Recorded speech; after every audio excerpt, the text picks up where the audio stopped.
నేను మీ doctor Mrudula, consultant gynaecologist and infertility specialist, Suresh hospital, Vinukonda.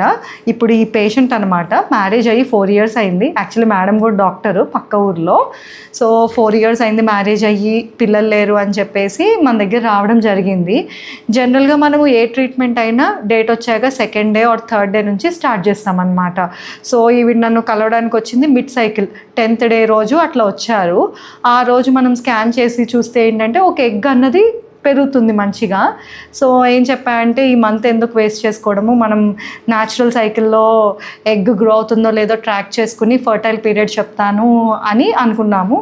So అలానే మనం జస్ట్ మెడిసిన్స్ ఏం పెట్టలేదు, సీరియల్గా స్కాన్స్ చేసుకుంటూ వచ్చి ఎగ్ పెరిగిన రోజు like wife and husband together ఉండాలని చెప్పాము. సో లక్కీగా మంచిగా ఈ మంత్లోనే ఆవిడకి పాజిటివ్ వచ్చిందనమాట. సో ఈరోజు యూపీటీ పాజిటివ్ వచ్చేసిందని చెప్పేసి మన దగ్గరికి వచ్చారు. స్కాన్ చేస్తే కూడా మంచిగా బేబీ అన్నది ఫామ్ అయింది. సో ఏంటంటే చాలామందికి ఏంటంటే ఈ ఫర్టైల్ పీరియడ్ అన్నది అది కరెక్ట్గా తెలీదు. చాలా యాప్స్ ఉన్నాయి కానీ ఎగ్జాక్ట్గా ఫర్టైల్ పీరియడ్ అన్నది ట్రాక్ చేయడం చాలా కష్టం. Over period of 8 to 10 days కలిసి ఉండడం అన్నది కొంతమందికి పాసిబుల్ అవ్వకపోవచ్చు.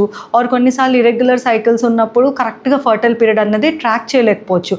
సో ఇట్లా ఎవరైతే రెగ్యులర్ పీరియడ్సే వస్తాయి, నాకు పెద్ద ఇష్యూస్ ఏం లేవు, హస్బెండ్ టెస్టింగ్ అంతా బాగానే ఉంది కానీ ఎందుకు అందట్లేదు అన్నప్పుడు కొన్నిసార్లు సీరియల్ స్కాన్స్ అన్నది చేసుకుంటూ ఉంటే ఎగ్ మంచిగా గ్రో అవుతుంది. అంటే ఎగ్జాక్ట్గా ఫర్టైల్ పీరియడ్లో లైక్ వైఫ్ అండ్ హస్బెండ్ అన్నది టుగెదర్ ఉంటే ప్రెగ్నెన్సీ వచ్చే ఛాన్సెస్ ఎక్కువ ఉంటాయన్నమాట.